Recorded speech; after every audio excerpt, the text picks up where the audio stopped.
Pendant longtemps, le quotient intellectuel a été la référence pour prédire le succès scolaire et professionnel d'un individu. Depuis une vingtaine d'années se répand l'idée que le QI ne pèse plus que pour 20% dans le succès. Les 80% restants dépendent de facteurs externes comme l'éducation, le contexte social ou le caractère de l'individu. Bonjour et bienvenue dans cette nouvelle vidéo où nous allons découvrir comment maîtriser ses émotions et ainsi développer notre quotient émotionnel. L'intelligence émotionnelle, comme nous l'avons vu en introduction, joue un rôle très important dans nos vies basées sur l'interaction sociale. Si des capacités intellectuelles sont requises pour mener à bien nos actions professionnelles, d'autres compétences sont indispensables pour réussir des projets, notamment lorsqu'il est nécessaire de coopérer avec d'autres personnes. Dans ce type de cas, il est essentiel de savoir maîtriser ses émotions et les reconnaître chez l'autre. Cet apprentissage se réalise tout au long de notre vie. Le but de l'émotion est d'induire une action. La colère engendre une arrivée massive de sang dans les mains permettant de développer plus de force. La fréquence cardiaque augmentée et la poussée d'adrénaline permettent une montée d'énergie pour autoriser une action puissante. Lorsque nous ressentons de la peur, le flux sanguin au niveau du visage est réduit pour prioriser les jambes, favorisant ainsi une fuite.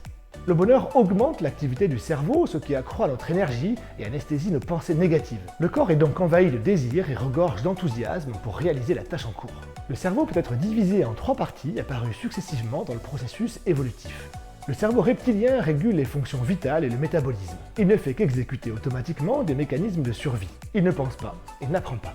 L'amygdale, le centre des émotions, est apparu dans les cerveaux les plus évolués. Cette partie associe les émotions et les réactions physiologiques pour réaliser rapidement une action en fonction de son ressenti. Enfin, le néocortex gère le raisonnement et la capacité à penser long terme. Ce qui, en termes d'évolution, a permis aux humains d'augmenter leur capacité de survie. Schématiquement, nous avons donc 2 cerveaux et 2 formes d'intelligence, l'une rationnelle, l'autre émotionnelle. En fonction de notre habileté à gérer les deux, nous pouvons prendre de meilleures décisions.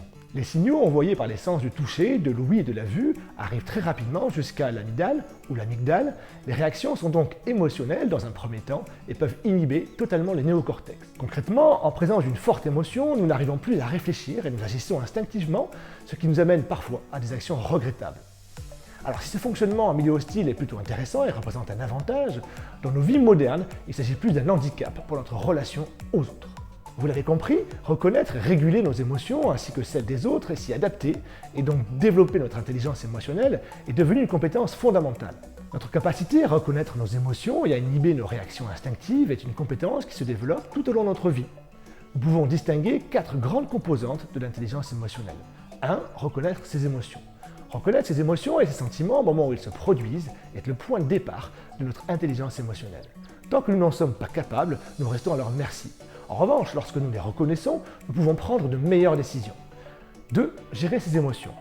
Gérer ses émotions permet de se débarrasser de sentiments négatifs et de ne pas tomber dans la détresse.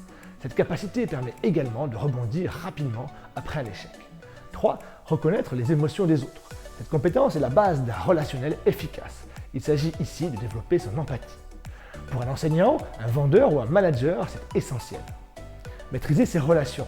Gérer les émotions des autres avec habileté renforcera votre leadership et améliorera votre relation aux autres.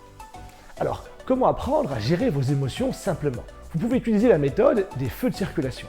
Feu rouge, il faut cesser l'action en cours et prendre du recul avant d'agir.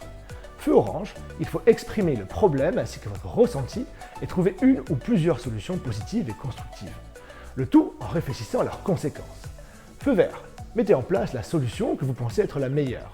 En résumé, ne pas tenir compte de ses émotions et se reposer uniquement sur ses compétences intellectuelles exclut une partie importante de notre cerveau pour la prise de décision. Dans la majorité des cas, cela empêchera la construction de relations interpersonnelles efficaces. Avez-vous tenté de développer votre intelligence émotionnelle et par quel biais? N'hésitez pas à m'en faire part en commentaire. Comme vous le savez, LinkedIn fonctionnant grâce à un algorithme, vos commentaires, likes et partages permettent de diffuser encore plus largement ce contenu. Merci d'avoir regardé cette vidéo jusqu'au bout, je vous souhaite une belle journée et je vous dis à très vite pour une nouvelle vidéo.